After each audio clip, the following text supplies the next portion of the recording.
efficient it is. And it just, when we talk in you more depth, I want to talk about how you guys come up with these types of answers. So they don't just happen overnight.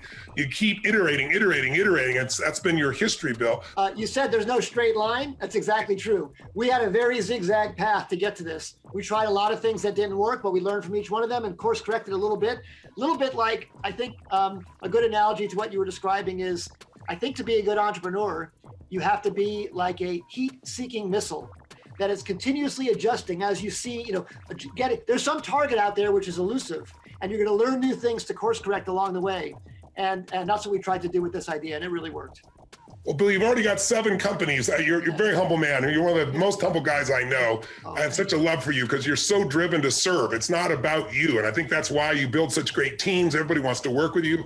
But this looks like it'll be your 8th company that'll do it. They got $10 billion in orders already. And tell us about, we'll talk a little more depth when we go there. I'm tempted to just keep going deep with you because there's so many pieces here. But tell us a little bit about your solar company that takes the energy of the sun and produces enough heat to drive industrial energy and why that's so important and how that affects our future.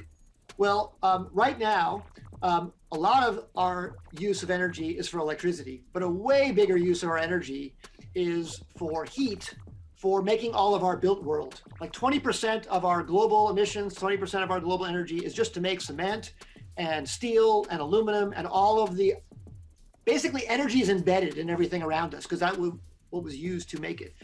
And that can't be replaced easily with electricity because that requires high temperature, high furnace industrial processes.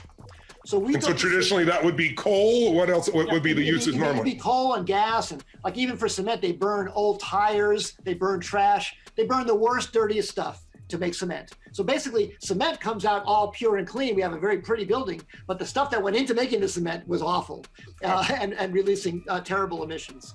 So we wanted to come up with a way to allow us to make those materials using the sun as well. So using a system of thousands of mirrors, imagine a field with thousands of mirrors, almost arranged, almost like petals of flowers spread out over the land. So like farming, the mirrors are spread out, but they're all computer controlled. So they reflect the sunlight to a single spot. At that single spot, we can achieve very, very high temperatures. Actually, we've achieved a third the temperature of the surface of the sun. 1,500 degrees centigrade, right from all those beams reflecting to one spot. Now with that, you can make cement, but you can make it without burning anything. You can make it completely green from the sun. So we want to try and take this same technology at Heliogen and apply it to many industrial processes to make all these building materials in a much greener way. It's beautiful. And Bill Gates has, I know, been an investor in that. And then the last one I want to ask you about, and again, we'll go deeper later, but with you, there's 3. Carbon capture. Mark Benioff, my dear friend, and I were the first 2 people to invest with you on that one. It was just a concept. Tell people what you're doing. So many people are worried that we've been hearing these factors like in 12 years, we're beyond the point of no return, and a lot of fear out there. A lot of people trying to figure out what to do, then hear contrary information. But you've got practical solutions. One of the things I love about you is it's like you said, you don't have to be green or you don't have to worry about the environment. We're going to make this so it's economically feasible. Tell us a little bit about carbon capture and what you're moving on in that area. Well, there's 2 ways to avoid the CO2 in the atmosphere. The first is not to put it there in the first place, but the second is to maybe take it out. And there are some processes that will be very, very hard to avoid putting in the atmosphere, like aviation.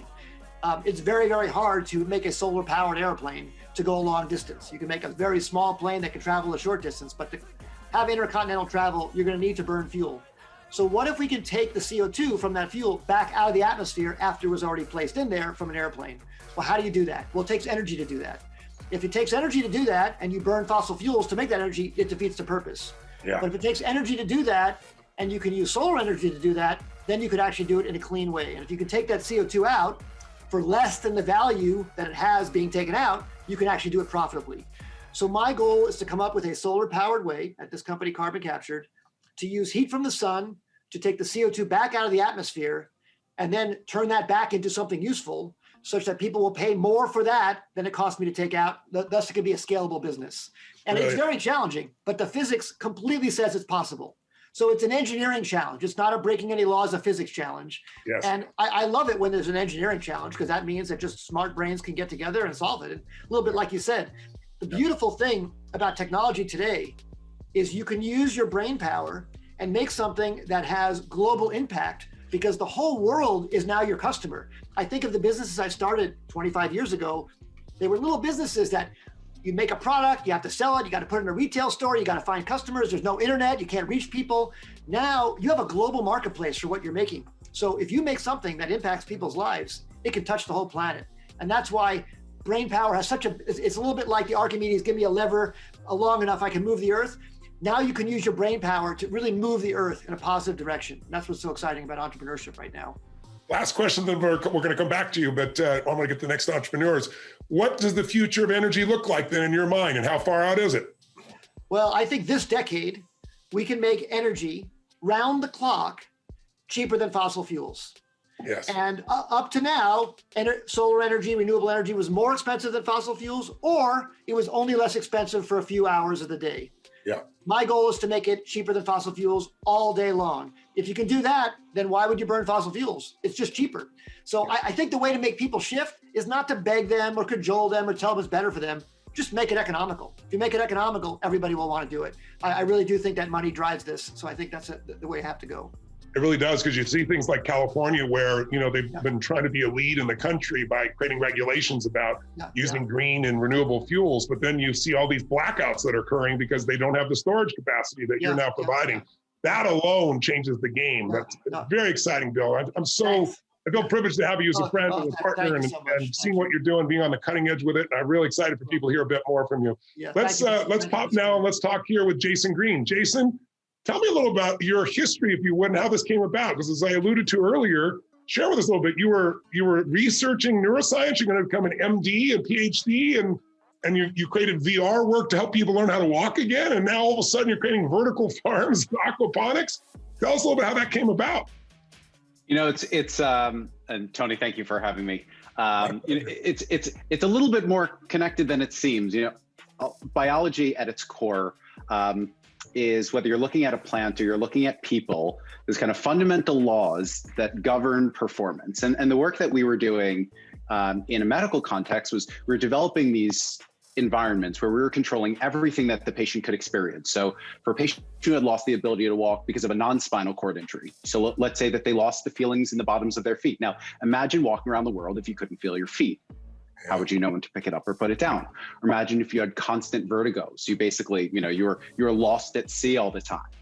What would you do if you couldn't feel your relationship with gravity? How would you know when you're standing up straight? And so what we would do is we'd create these environments where we were controlling all of that through virtual reality for patients. So we were creating a visual environment that was showing them, it could be chasing a bullseye, or it could be their body as an avatar.